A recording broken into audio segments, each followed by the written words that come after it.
Bonjour à tous et à toutes, c'est Paul Dam pour vous présenter aujourd'hui encore un sapin en sucette.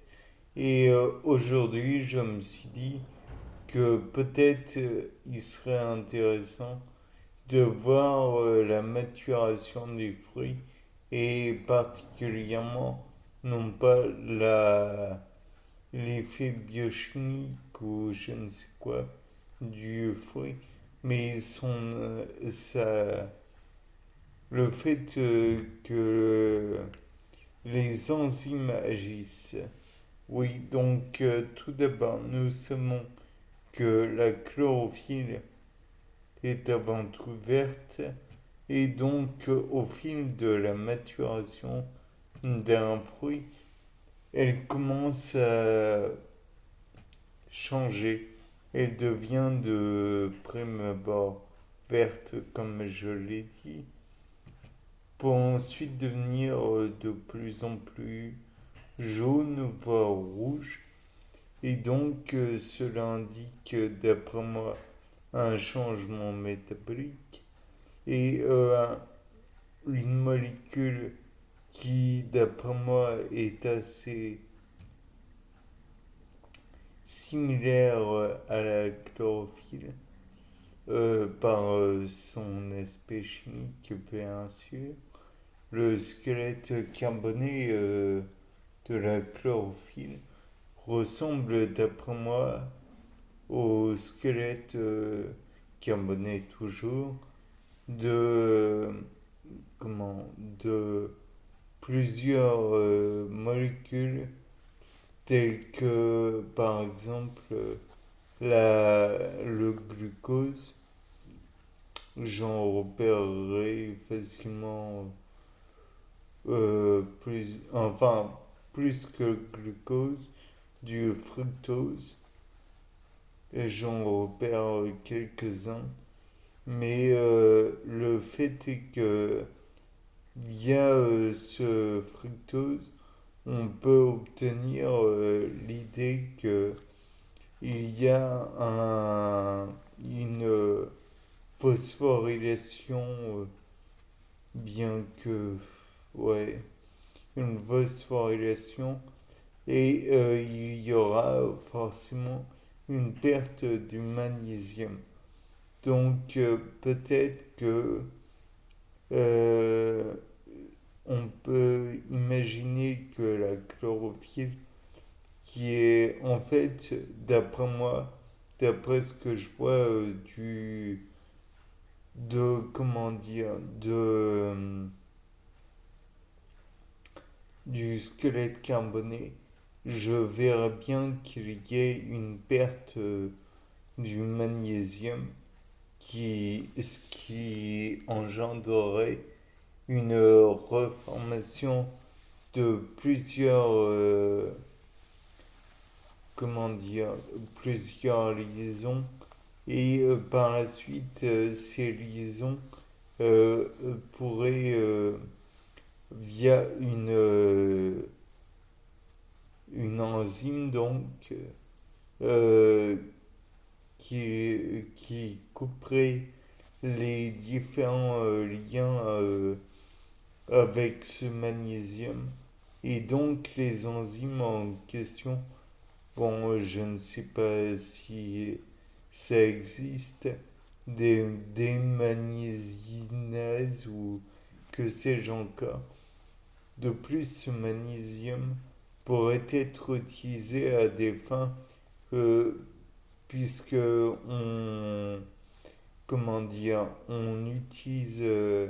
on fait des molécules au niveau du fructose, ça devient du fructose phosphate et on emploie le magnésium dans ce genre de réaction.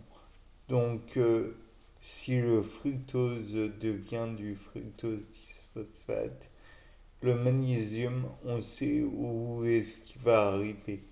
Et par la suite, donc, comme il y avait besoin des enzymes, On pourrait penser à des kinases aussi, puisque c'est comment dire, des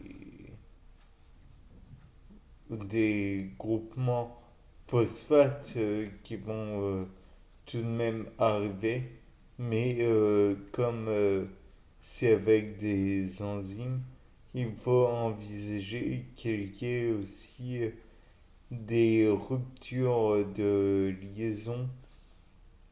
Et il y en a une que je vois, une molécule, enfin une partie de la molécule qui contient, qui est une longue chaîne, qui contient beaucoup de groupements simplistes. Enfin bref, toujours est-il que je laisserai volontiers les biochimistes s'en dépatouiller, ou alors même les enzymologistes, puisque ceux-ci sont plus à même de répondre à mes questions. En tout cas, sur cette chaîne, on voit un ester. Je dirais oui, un ester. Et donc, c'est un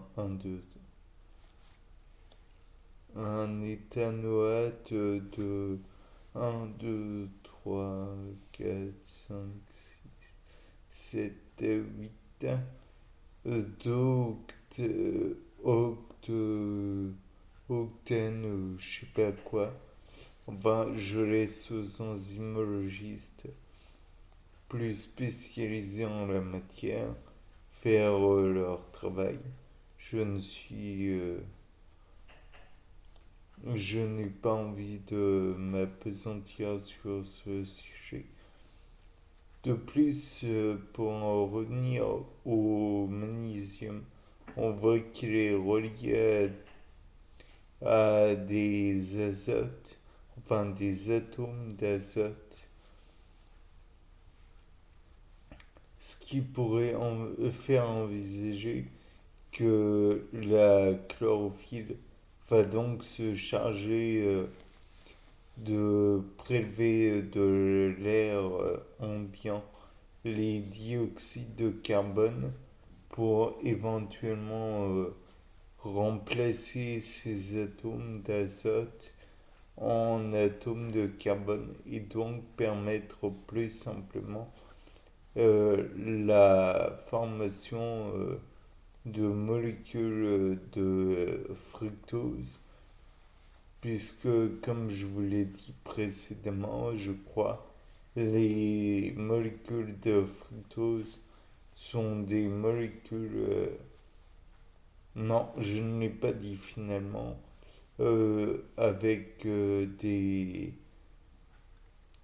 qui sont faites de 5 carbone globalement et ramifiées avec un sixième carbone. Donc là, j'en vois plusieurs. J'en vois au moins 4. Je suis face à une molécule comment dire, de chlorophylle. Donc c'est pour vous permettre de mieux vous rendre compte de la chose. Et c'est de la chlorophylle A, naturellement. Donc le fait est que la chlorophylle en elle-même me paraît être tout à fait apte à se convertir, si je puis dire, en, en fructose. Je vais y arriver.